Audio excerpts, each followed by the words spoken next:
Good morning. Welcome everybody to VSPG. Today we have a presentation from Ben Barnes from Penn State University on the coevolution of Earth's ocean and rare earth elements. Next week, let me find my other tab. I have our schedule posted through the end of the year, actually. So that's a big announcement. And now we're officially going to announce that starting in November, we're going to have about a month and a half of later evening presentations, which will be at 5 p.m. Pacific time. And the motivation for this, we sent out, this was already something we wanted to start thinking about, but we sent out a feedback form, and one of the commonly mentioned things is we were unable to get many scientists from countries that are from parts of the world that they would be sleeping at this time. So we want to change the time, and we have a lineup of 6 presenters from China and Australia who are going to present for us at those later hours. So that's something to look forward to. I know it changes the time situation for people, particularly in Europe, but we wanted to make this for a little bit. But back to who's presenting next week, we'll have a presentation from Kristen Berkman from MIT. And the title will be Exploring Controls on the Carbon and Oxygen Isotopic Composition of Neoproterozoic Marine Carbonates. So join for that next week. That's all from me. Andre, would you like to say anything today? No, I'm good. Yeah. Okay. All right. Then I will introduce Ben for us. So Ben is currently a PhD student at Penn State with Drs. Lee Kump and Matt Fantel. He completed his undergraduate degree at Tufts University in Medford, Massachusetts, and his master's at the University of Wisconsin with Shannon Peters. His thesis was characterizing authigenic carbonates in the late Devonian, early Mississippian Bakken Formation and their impact on the global carbon cycle. During his PhD, he's continued to be involved and worked on Devonian carbonate geochemistry and carbonates through time. He's been studying evolutionary patterns through time as well, and also the evolutionary trends of rare earth elements in seawater through time as paleoenvironmental proxies, which is what we're expecting to hear about today. So it's really great to have you, Ben, and please take it away. Thanks so much, Alex, and thanks for all the organization you've been doing. I'm really honored to speak in this forum today, and as Alex mentioned, I'll be speaking a bit on my PhD work that I've been developing a lot with Dr. Lee Kump on detecting evolution in Earth's rare earth element cycle and the oceanic composition therein. So odds are, if you have worked in Precambrian geochemistry before, you're probably familiar with the rare earth elements. They're a really versatile set of proxies that have been applied in many ways over a vast a range of timescales. But just to orient you on the periodic table, this is where you'd find them outcropping. And what makes them so special, among other reasons, is with few exceptions, they exhibit really coherent electrochemistry in solution. And this is largely defined by a gradual diminution in their ionic radius as you go up the gradient, which ends up having a cascading effect and leads to a lot of different patterns of relative fractionation, which you can use to interpret various oceanic and paleoenvironmental processes. The rare earth element cycle, as we understand it in the modern ocean, is largely fed by various terrigenous or hydrothermal sources to the ocean. And the main processes which impact the composition of seawater are when rare earths are weathered into the ocean, we can think of them very abstractly as in their free ionic trivalent form, but they very quickly speciate in equilibrium with the seawater chemistry. The vast majority of rare earths are taken up by complexes, which form in solution, and there are a few examples of some of the ligands we'd expect to be forming complexes with the rare earths. And this is a really important step, the speciation step, to modulating their cycle, because the free ionic form of the rare earths are rapidly scavenged out of solution by various types of particles. So ultimately, the competition or balance between this complexation chemistry and particle scavenging defines the kind of trends we expect to see in seawater. I'll probably be referring to various spider diagrams. So just to orient you, this is what seawater looks like compositionally, and we'd be having a really hard time watching me talk today if I kept it like this because of all the zigs and zags. So typically in these spider diagrams, the rare earths in seawater are normalized to some upper continental crustal value, like the post-Archean Australian shale, as depicted here. Please also note this is log normalized, so a lot of the variability is being compressed by that. And what is depicted in this plot is a really characteristic seawater trend. And despite all the sensitivities of rare earths to various processes, this general shape is conserved throughout most of the ocean. Here, just to open up from my own compilation, the global seawater values up top. But if you look at the average values by basin down in the middle, or by depth at the bottom, a lot of these features are conserved. And that's largely owing to the kind of the chemical processes I've already mentioned. Now, a really intriguing question is, well, this is a relatively conservative set of features in the modern. Does that extend to Earth's ancient past? And if so, what can we interpret about the ancient environment therein? Despite a wealth of proxy applications that the rare earths have been developed for example, water circulation, particle scavenging, fluxes, terrigenous input, despite all the versatility these elements have, there are relatively few models which seek to reconcile how we might expect this composition to evolve with time, with the notable exception, as I'll get into, with the cerium anomaly. This uncertainty is actually a major limitation when it comes to looking through patterns in ancient sediments. For example, down here on the left is a nice typical pattern from a lower Triassic ooid. And as many authors recognize, when you have a trend like this, you say, well, it looks seawater-like. It preserves a lot of the same seawater characteristics that we see in the modern. And this is one of the reasons that calcite or carbonate sediments are so exciting as a proxy archive for the rare earths. It's because there's evidence that they are preserving a seawater-like trend. But what does that mean to be seawater-like? Contrast this Triassic ooid with an Archean microbialite, which has very different trends indeed. It's relatively flat, so you could call it shale-like in terms of relative fractionation from a shale-like signature. And this kind of scheme is commonly used to distinguish between carbonates that we'd like to interpret as primary seawater versus those we'd interpret as secondary or altered or contaminated.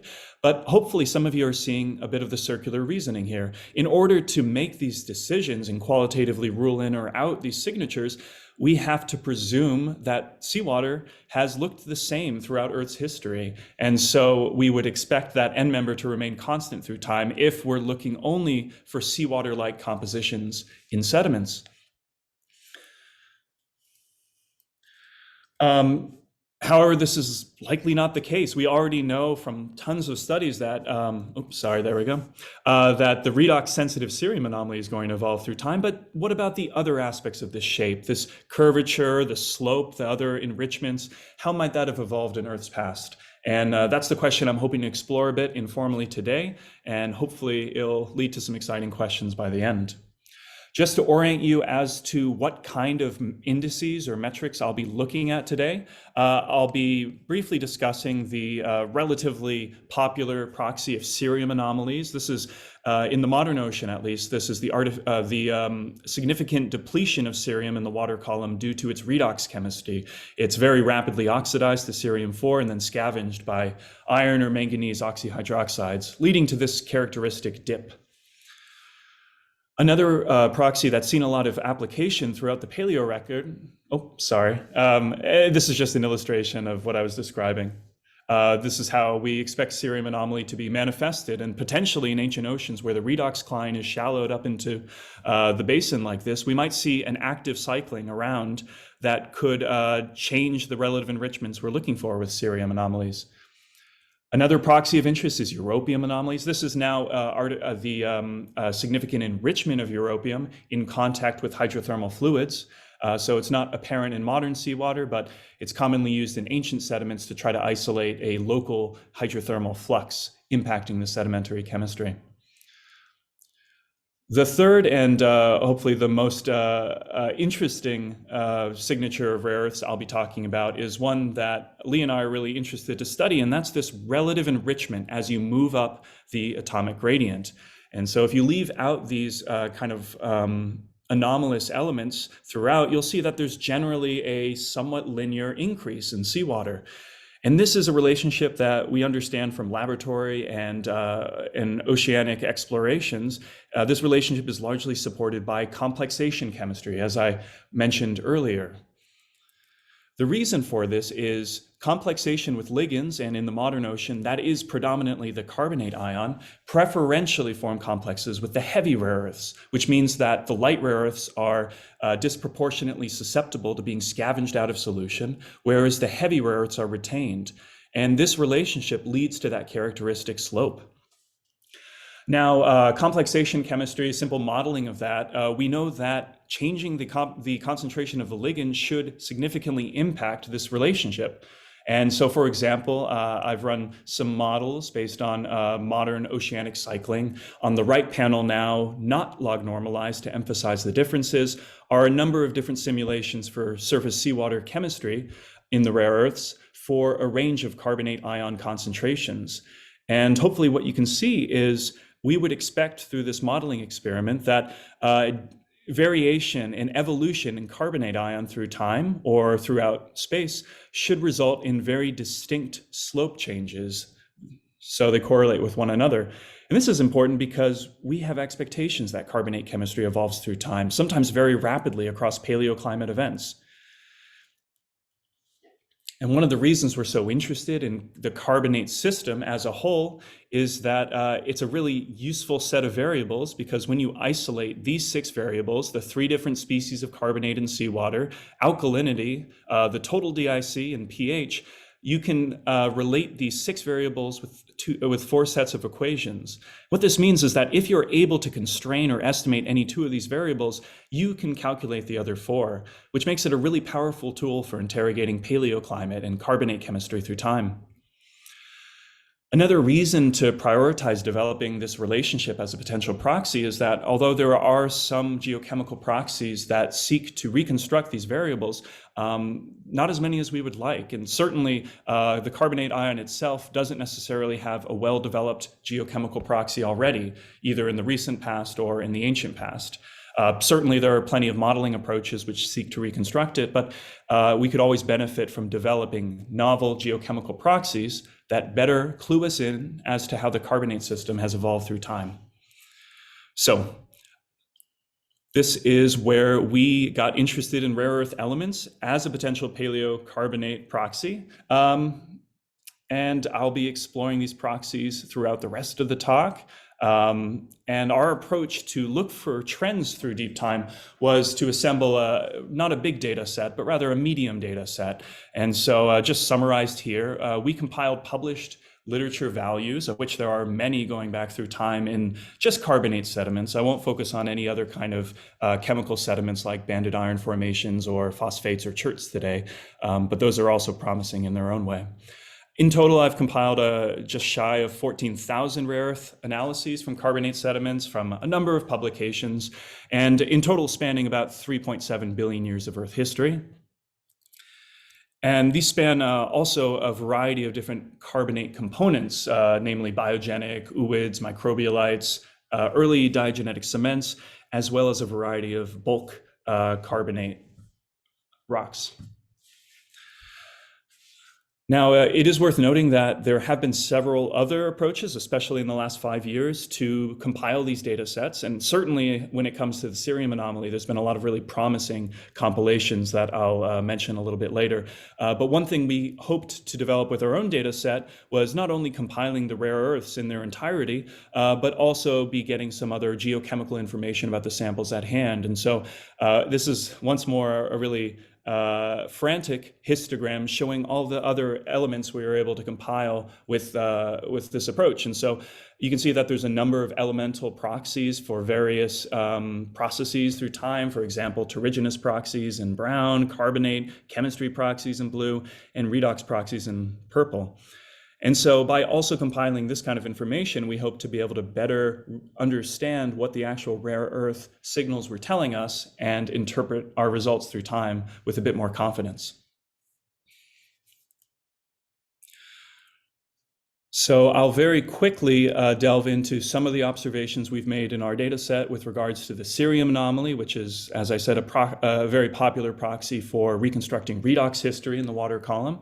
I'll also take a little look at the europium anomaly, which has been interpreted as hydrothermal activity in carbonate sediments, but hopefully I'll be able to devote most of my time to talking about this heavy rare earth element enrichment, which, as I mentioned before, we hypothesize scales with the carbonate ion and so can be a useful paleo-carbonate chemistry proxy.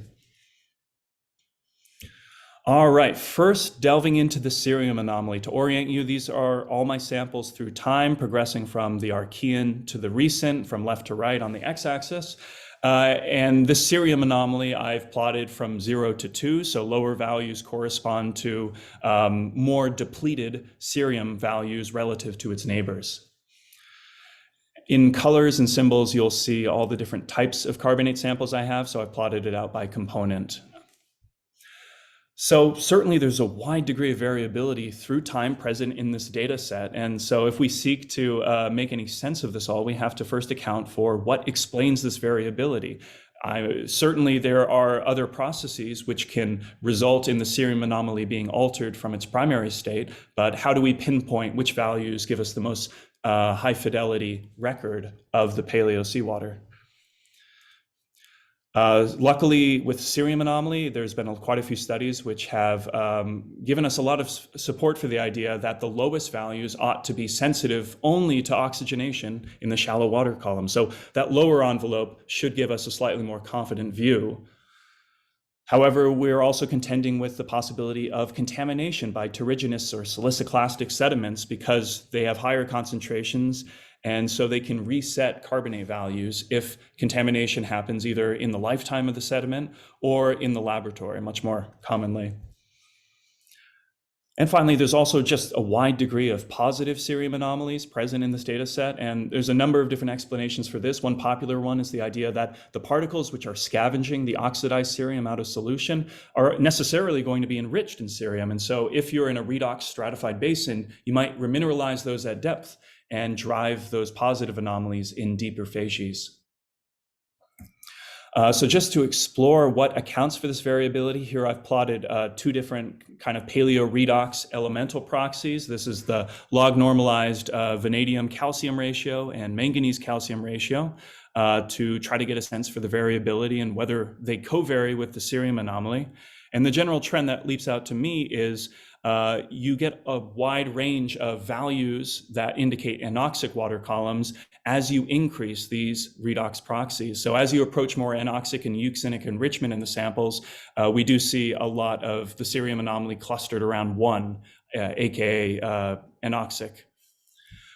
However, those blue arrows also show that the samples which vary more towards the oxic values, the lower, more depleted values, tend to go in the opposite direction. So this is some primary support that our bulk samples are indeed describing the relationships we'd expect in these paleo environments. But just as a contrast, when we plot these values of cerium anomaly up against aluminum, we see quite a broad outcropping of values around 1, which seem to be influenced by terrigenous contamination or siliciclastic contamination. We expect more aluminum in our calcite, mostly when it's being contaminated by clays or shales, and values around 1 are going to be characteristic of a shale value. So we also have to be worried about interpreting anoxic values from ultimately contaminated samples. So in order to better read into the record we generated, I've vetted data based on cutoffs for aluminum, silicon, thorium, and zirconium, as well as middle rare earth element enrichment. All of these are thought to be characteristic of diagenesis or contamination. And so the resulting values, still in color, the gray values are those which were vetted out, show a little bit more coherency as we step through time. So mainly what I observe is in these Archean and more ancient samples, the lower envelope on the cerium indicate less oxygenated settings, but there is a lot of variable positive cerium anomalies, which suggest a wide range of basin stratifications in oxygen states. As we move through the Proterozoic, there's generally less variability, although there is some evidence on that lower envelope for weakly oxygenated settings. And finally, there is just such a great degree of variability in the Phanerozoic samples, largely because there's so much more of them. But as you follow the lower envelope of the vetted samples, it does appear to be that there's a significant pulse of oxygenation right around the Neoproterozoic and once again, as you get to the late Paleozoic.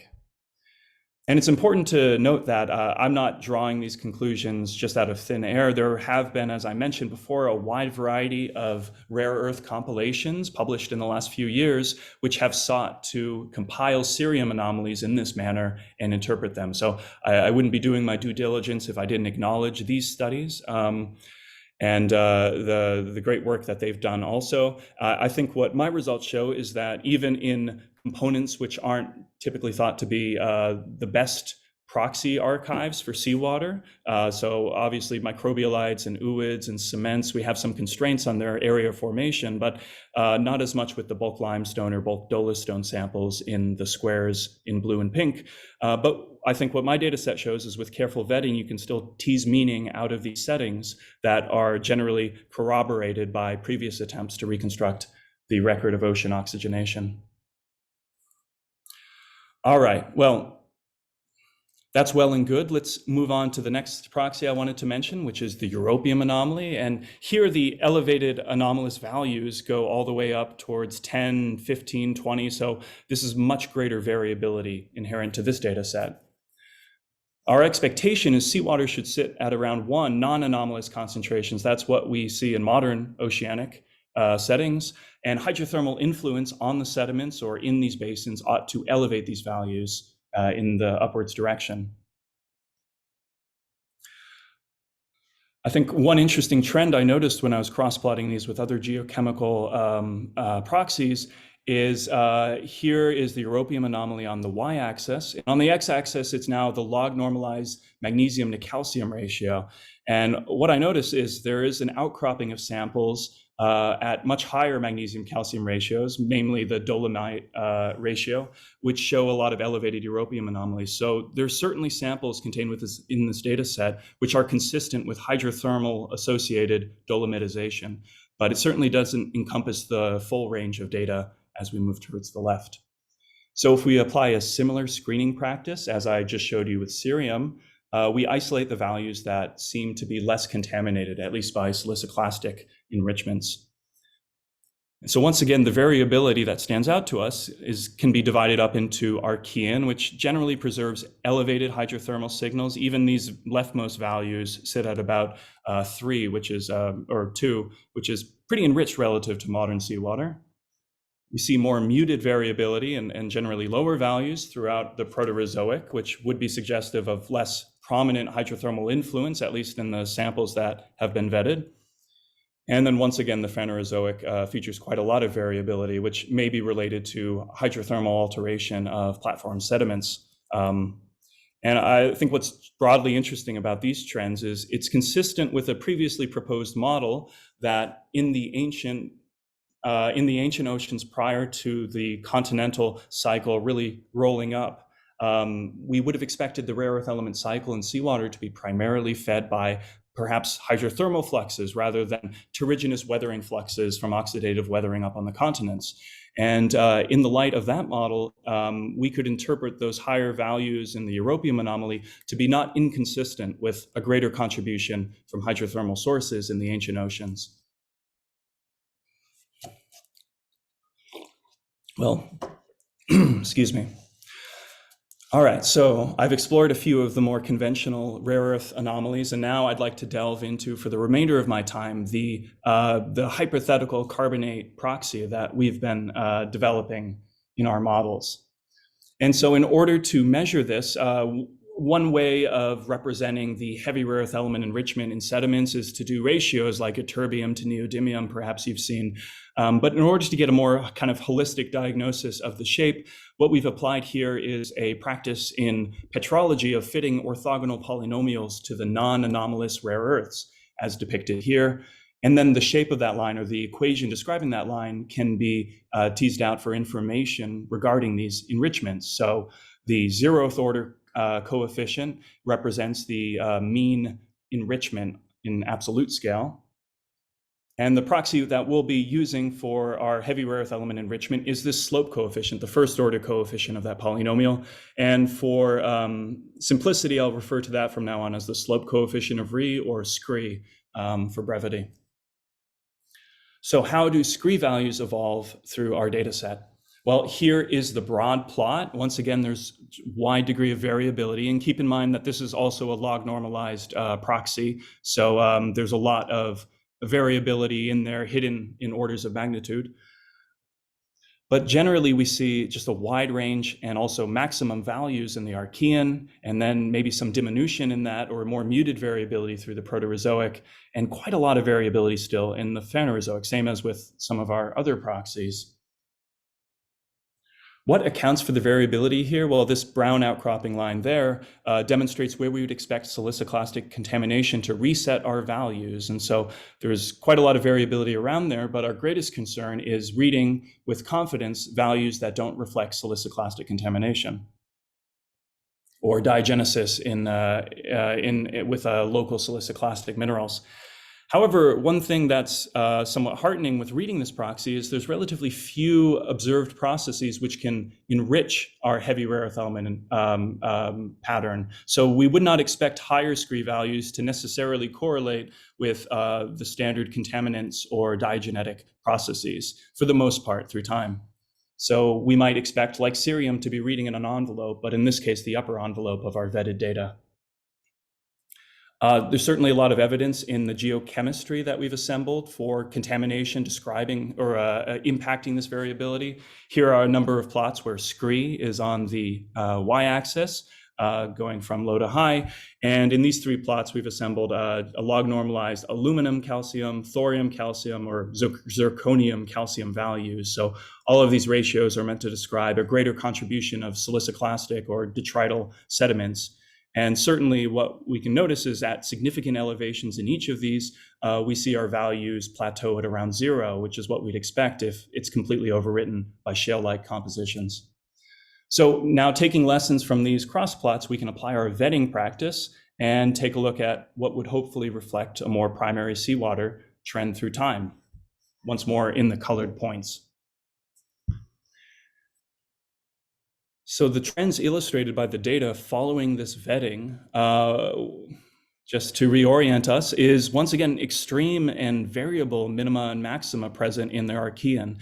And this can be interpreted broadly to reflect perhaps significant ligand concentrations, not necessarily only of carbonate, which we expect for more recent oceans, but also potentially other kinds of ligands which we might expect to be in high concentrations at this time. For example, in the kind of canonical model of the Rothman Ocean, an ocean which is characterized by a high reservoir DOC, we might expect to have a high amount of organic acids, which have also been shown to very competitively complex the rare earths. So whereas we don't have a lot of evidence for that being a major component in the Phanerozoic, going back to these ancient oceans, we might want to think about the types of ligands which could create these signals.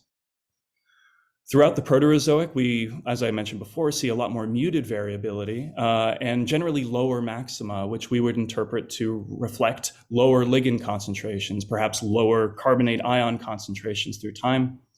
But then as we delve into the Neo-Proterozoic and through the Phanerozoic, we see a lot of variability, not just throughout all the sets, but also in a somewhat episodic nature. And in order to follow the SCRI maxima and tease out the meaning of that, I'm going to zoom into the Phanerozoic just quickly.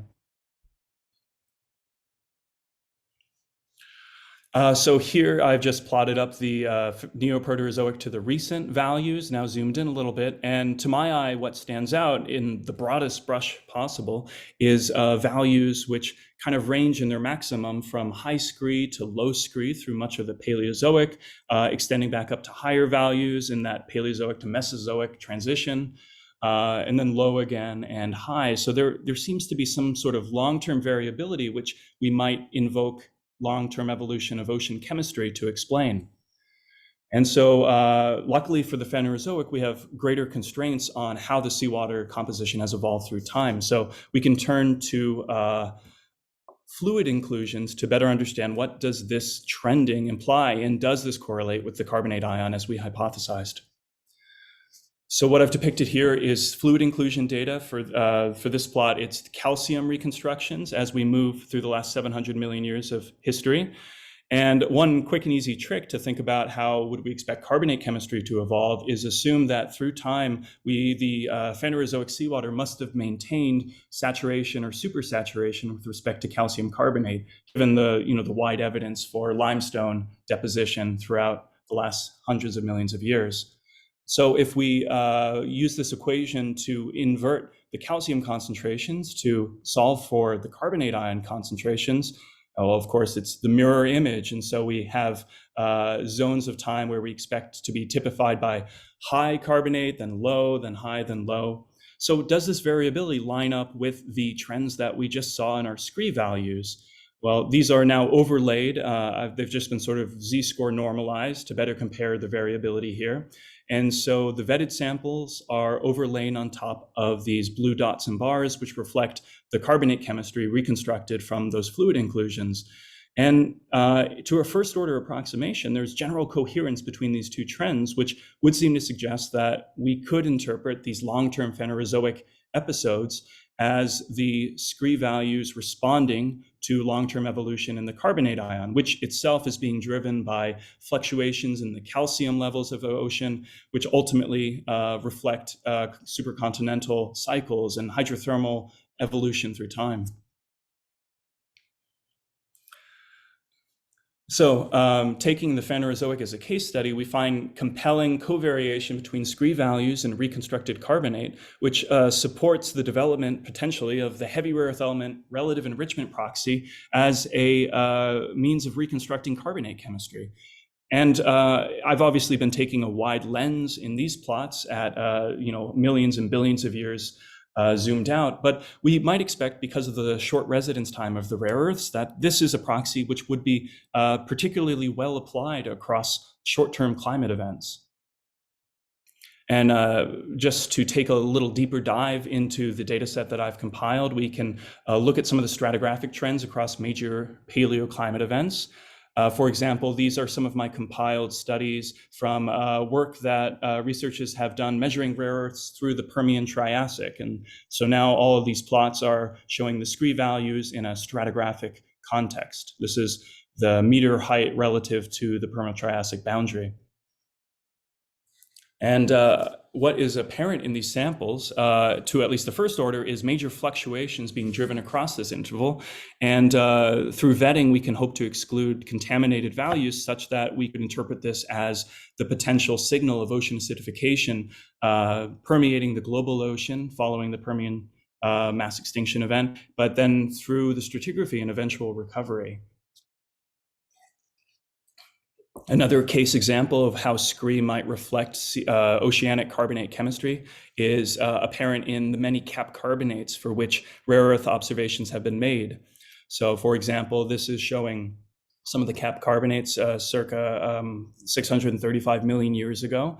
Once again, I've plotted scree and the stratigraphic height through some of these cap carbonate samples. And certainly what's apparent is a wide degree of fluctuation present in these units, which we would expect as carbonate chemistry responds dynamically to the sudden deglaciation and flooding of continental weathered material into the ocean.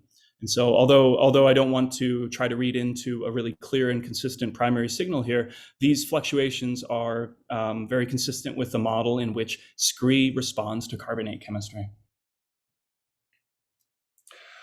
Moving back to our zoomed out view, I think what this data set demonstrates and hopefully convinces you of is that the rare earths, beyond a simple application of cerium anomalies, they evolve somewhat significantly through time. And there's been a lot of literature speculating about this and measuring ancient carbonates and banded iron formations to reconstruct this. But with all of the data assembled together, it really allows us to hone in on what features are coherent throughout the history of the Earth, and how do we expect this to reflect ancient seawater chemistry. So certainly we're really excited about continuing to develop a heavy rare earth element enrichment proxy as a carbonate chemistry proxy. But there are other aspects of this data set, which when published will hopefully allow others to contextualize their environments and compare their own data to some of these trends and play with it themselves. And certainly, I think I didn't have time to delve into, but what this data set tells us with all the other data I've been able to compile is that a lot of these trends are highly contingent upon the types of laboratory procedures that are being pursued in generating these analyses. But through careful vetting through other trace elements, we might be able to better reconstruct what the primary compositions are saying through time. So I see that I've actually gone quite rapidly through this. So I think at this point, I'd be really happy to take any questions, but thank you so much for listening to my presentation today. Great work, Ben. Thanks a bunch. We'll transition to the Q&A portion, and then after all questions have been addressed, we can open to a more open discussion style. So we have one already typed into the chat. If you would like me to ask a question for you, please go ahead and type it in the chat. You can also just raise your hand. You can find that at the bottom of your screen, click reactions, and it's at the bottom of that little pop-up. So the first question is from Paul Mueller. Does your vetting include how the carbonate signal was extracted from the older samples? Oh, that's a great question. So the results I presented to you today, they do not take that into account, but what he's referring to is I've collected data for each of these samples as to what kind of leach was used to extract these signals, at least for the ICP-MS results. If you're doing in situ analyses with LA ICP-MS, then it's a very different procedure. And what is apparent when I plot these up is there is a really clear and consistent signal when you compare a lot of the more recent procedures like sequential acetic acid extractions using acids as weak as 0.1 molar, which are intended to get a more primary signal, compared to those which are dissolving bulk rocks using a combination of concentrated nitric and HF and HCl. And so if there's any terrigenous or detrital or siliciclastic material in those samples, they will be incorporated into the chemistry that's being measured and ultimately might not reflect carbonate chemistry. So I think one of the procedures in the past I've applied is distinguishing just by relative strengths and ruling out any samples which are digested using HF or strong HCl, like above 5 molar. But there is a clear covariation between the kind of signals you receive and whether or not you are applying weaker leaches. So I do think that's one of the most important things going forward for people to develop. And many have commented on how sequential leaches are a really promising way to reconstruct seawater rather than introducing more contamination in the lab. All right, our next question is from Michael Easton. Hi, Ben, you seem to have a data gap at 1.2 billion. Contact me for some Ontario Grenville carbonates. Okay, not so much a question. At 1.2 billion? Okay, yeah, well, I'd really love to. Here, what I should put up is probably my email address because I'd love to coordinate or chat with anybody who has questions after this. So we posted it online, so. Oh, okay, thank you very much. And I guess I would just say that some of the gaps which are apparent when I get into these vetted plots aren't necessarily because all of those data show signs of contamination, but rather not every study also is gathering these trace elemental analyses. And so any sample for which I couldn't rule it out or screen it on one of those variables was excluded from these plots. So ultimately, more data gathering and gathering of other proxies is going to be instrumental in doing these reconstructions. Okay, the next one is from Huming Bao. How do you explain that your scree secular record does not show a much higher carbonate proxy in Precambrian than in Phanerozoic oceans, as many literature suggested? Thanks. That's a good question. And so if we are interpreting the upper envelope as our primary seawater, or closest to primary seawater values, you're right. You don't see some of the screen values ultimately going much higher than the peaks in the Phanerozoic, including recent. So I think there are potentially a couple different interpretations of this. And rather than saying that that hypothesis for ancient seawater chemistry is wrong, I think what is perhaps an important consideration is we expect scree values and also just the slope of the rare earths that we've modeled to, at a certain point, lose sensitivity to carbonate concentrations. For example, in the modern carbonate setting, those heavy rare earths are something like 99.5% complex bicarbonate, either in mono or bicarbonato complexes. So there might be some diminishing sensitivity as we go much higher than that kind of level, or around 150, 250 micromolar. So there is potential for these highs in the ancient Precambrian record to not necessarily just be capped at that level, at modern levels, but also reflect potentially more alkaline settings where we're losing some of the signal just due to sensitivity of the proxy. All right, we don't have any currently hands up or any other questions, but I have one. I wanted to I understand, so your vetted data accounts for siliciclastics, and the middle rare earth element one is a little different, or being a diagenetic overprint. I understand why you would want to toss those out, but what do you think this middle rare earth enrichment process, what do you think the effect is on your lighter rare earth elements and heavy rare earth element proxies, like you were discussing, like okay, good idea. Good question. And it's worth noting that there are a number of ways in the literature I've seen this middle rare earth element enrichment quantified, oftentimes resulting in ratios or a bell-shaped index. The useful thing about the approach where you employ an orthogonal polynomial is ultimately these coefficients that are calculated for that line are independent of one another. So there's not a innate covariation or correlation between the slope coefficient and the concavity convexity coefficient. So ultimately that what I'm using to screen middle rare earth element enrichment is reflecting the degree of concavity and convexity, irrespective of the linear slope that I'm interested in. In carbonates, I think we can say with some confidence that many of the processes resulting in that kind of enrichment, that kind of hump shape, are related to contamination, perhaps related to iron and manganese oxyhydroxides or organic matter.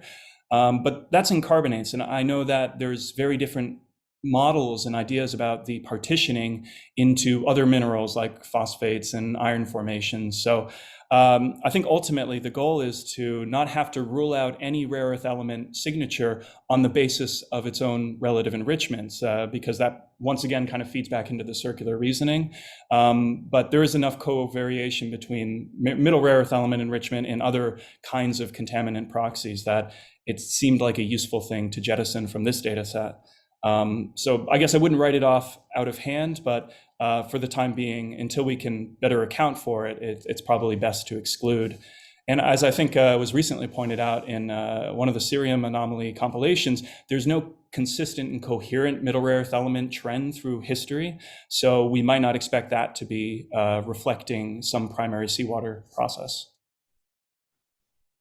All right, thanks. The next question we have is from Ross Campbell. He says, thank you, Ben, very informative. Do you see any significant differences in scree related to lithophases? Oh, okay. Yes, one of the aspects of this project was compiling all of the modern carbonates for which there was data and taking a look at these different components to back out, is there a significant amount of partition coefficient effect on reconstructing scree?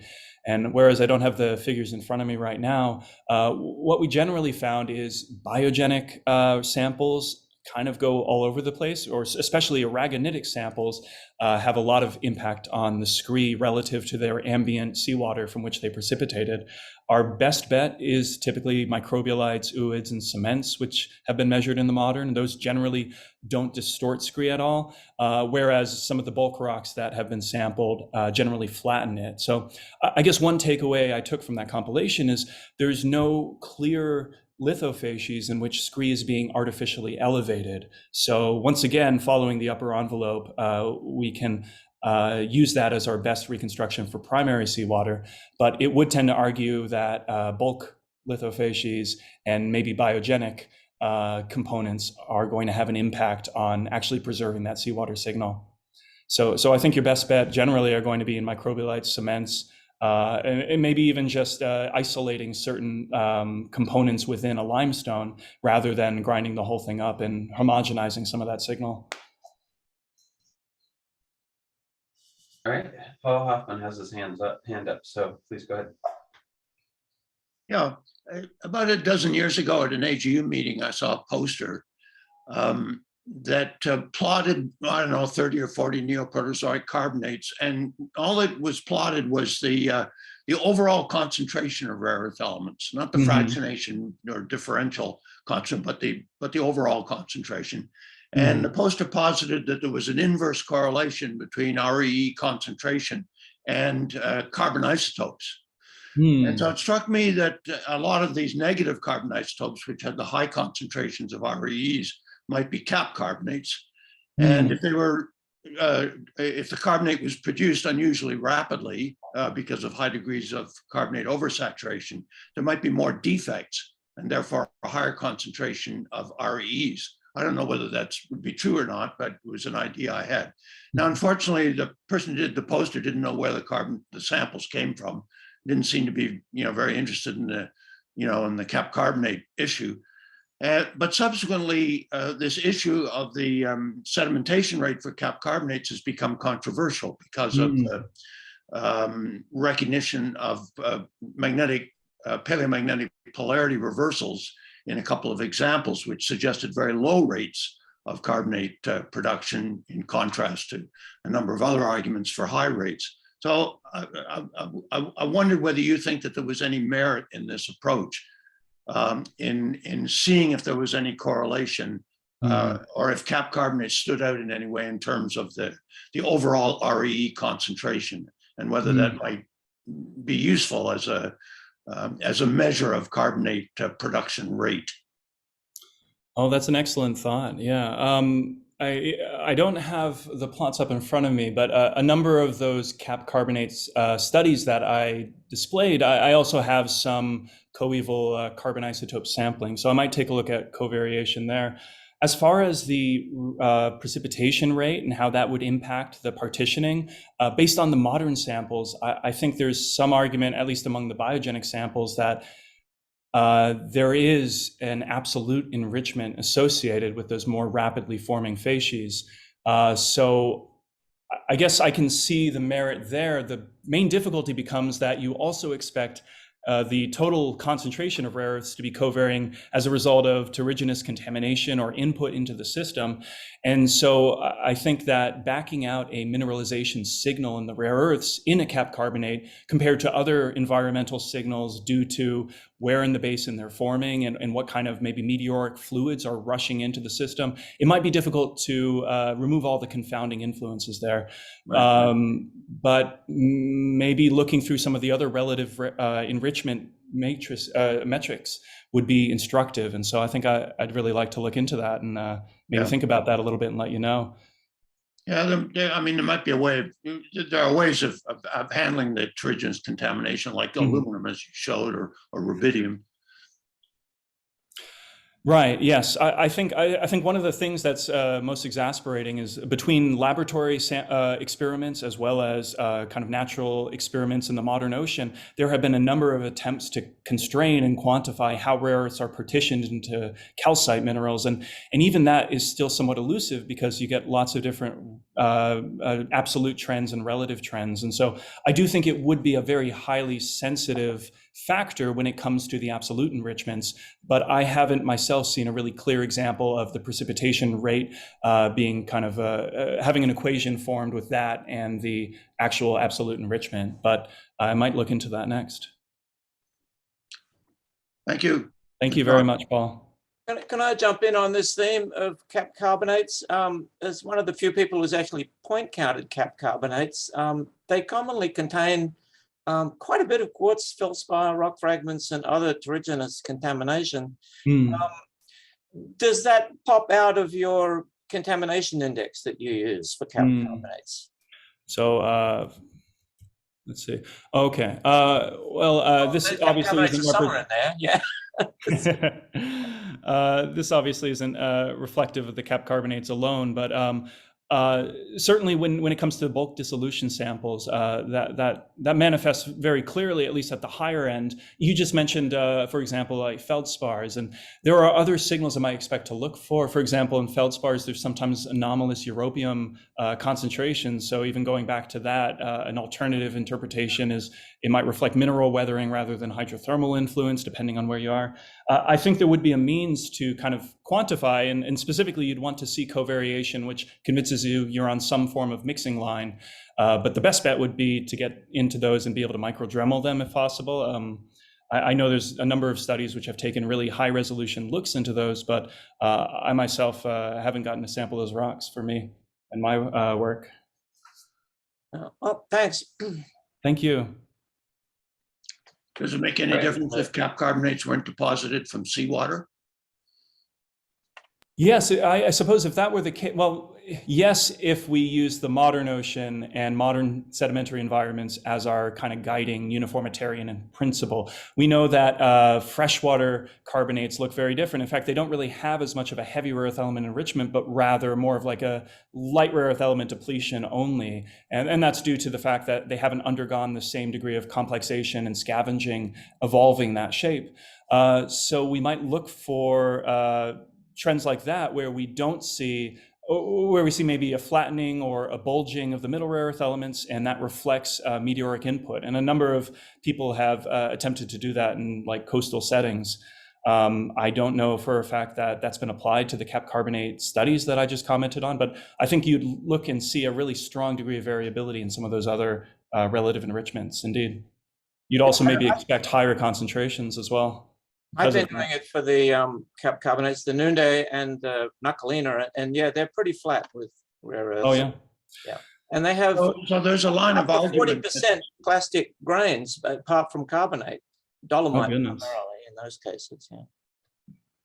So there's a line of argument that suggests that cap carbonates are mostly precipitated from meltwater, not from seawater. And these arguments are quite independent from Greg Retalic's views on cap carbonates. Yes, yes. Same conclusion, but different reasoning.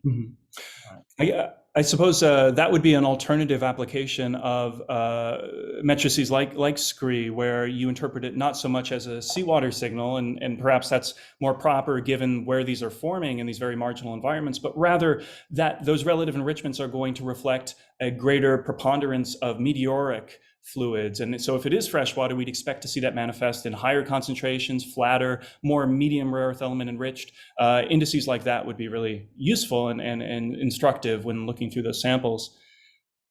You see, when the snowball melts, you cover the ocean with about 1 kilometer of meltwater, and it takes tens of thousands of years for that to mix because it's a very stable density stratification.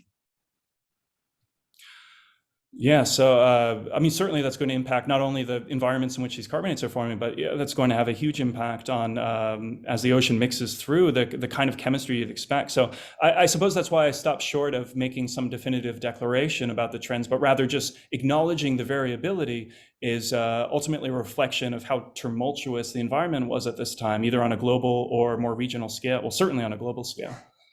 Yeah, Paul's onto something here. He and I have very different ideas about the cap carbonates that we've seen. I haven't seen all the cap carbonates Paul has seen, but the Knuckalina I consider a loess, like the Peoria loess of Illinois. And the Noonday I consider a loess like the Chinese loess plateau. Actually a terrestrial deposit, wind-blown deposit, based on the ZARE and based on the clastic grain content. How do you explain the systematic carbon isotope variability within the cap carbonate? Oh, those carbonates vary tremendously within a single soil profile. In other words, they're being differentiated by soil formation within the loess itself. And you can see the nodules have within the cap carbonates have a very different and more soil-like signature of strong correlation between oxygen and carbon compared to the background value of the cap carbonate. Okay, so the other thing too is that, some cap carbonates, it's been proposed that there was a pH change of 1.1 pH units within meters within cap carbonates. These whiplash pH changes in the world ocean, incredible. But that would be routine for a single soil profile. I mean, you could get 2 or 3 pH units change within a single soil profile, but in the world ocean, very hard to imagine. Well, let's swing back around to rare earth elements here, and maybe yes, we can indeed. go back to some of these points. Oh my God, great talk, Ben. Thanks. Thank you very much. Thanks for the questions. Yeah, so we have one from Paul Mueller here. Do you envision evaluating your bedded samples as a tool for reconstructing the strontium isotope record? Oh yeah, so that's an excellent question, and this is something I've talked a lot about with Lee, where we were thinking about the kind of trends that we were seeking to isolate when I plotted up, for example, the europium enrichments as potentially reflecting cycles of input, either hydrothermal, seafloor versus continental terrigenous. So theoretically, either in terms of absolute enrichment or some of these relative enrichments, we might expect seawater rare earths to co-vary with the continental cycles. And so ultimately, there would be some covariation perhaps with strontium. I think right now, between the vetting procedures I've been applying, the data resolution isn't sufficient for us to really interrogate that question thoroughly. But ultimately, if they're being driven by the continental cycle, those trends should show similar dips and increases around the breakup and assembly of supercontinents. So it's certainly been on my mind. I don't have a definitive proof of covariation, nor would I want to argue that definitively, but I think it's an intriguing question to apply to the Precambrian system. All right, great. It looks like we had another one, but I think it got answered in the chat. So if we can open up a little bit, if anybody has points they think are better discussed in an open discussion, please go ahead and open or unmute yourself. Join in the conversation. I wanted to ask about cerium anomaly and particularly large range that you have in cerium anomaly, and especially highly positive cerium anomaly. And I think you interpret them like most people do, related to transfer of particles across redox line dissolution and creating a positive cerium anomaly below redox line. And in modern ocean, it works, but it largely creates a smaller negative cerium anomaly. It doesn't, in most cases, create positive cerium anomaly. Okay. So I'm wondering, first, most carbonates older than 60 million years were formed in a very shallow water environments and probably got a signal there. So I'm wondering, first, did you try to compare with iron and manganese content? So the cerium anomaly kind of follow it.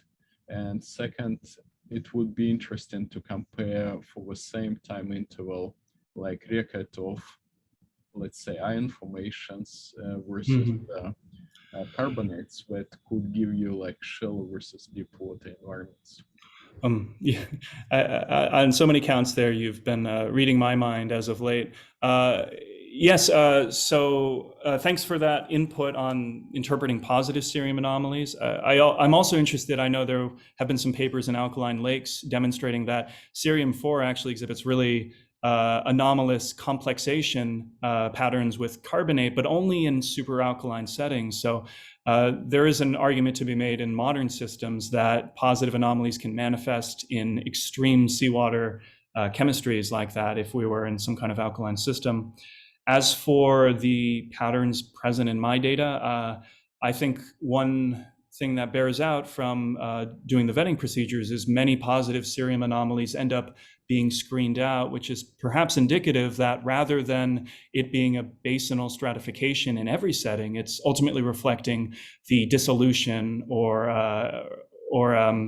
desorption of iron or manganese oxyhydroxides in the samples. And so ultimately the leaches in the lab are maybe contaminating and driving up elevated values of cerium.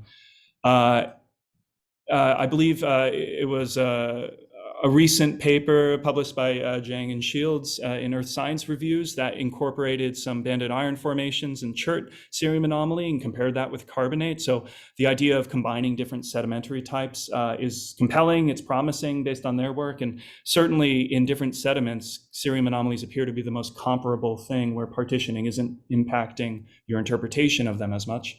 So I'd be really interested to see that continue to be developed. And I think I forgot your last point. I apologize, but yeah, it's a very interesting system. Oh, I remember. There are a number of recent studies too that have been able to isolate different cerium anomaly distributions in platform, slope, and basinal settings, and that's a kind of a facet of the data that I've been exploring myself recently. The resolution isn't great enough to maybe plot it up in a time series, but if you isolate a single time slice, you can look for differences in that variability, and they're generally trend to be values closer to 1 in positive anomalies in the basinal facies, and a lot more variability, but also more oxygenated signals in the platform facies. So it's very promising, and there's a number of systems out there where those data have been generated. So that's really promising for identifying very shallow oxygenation in our Precambrian oceans by looking for coeval trends in different lithofacies.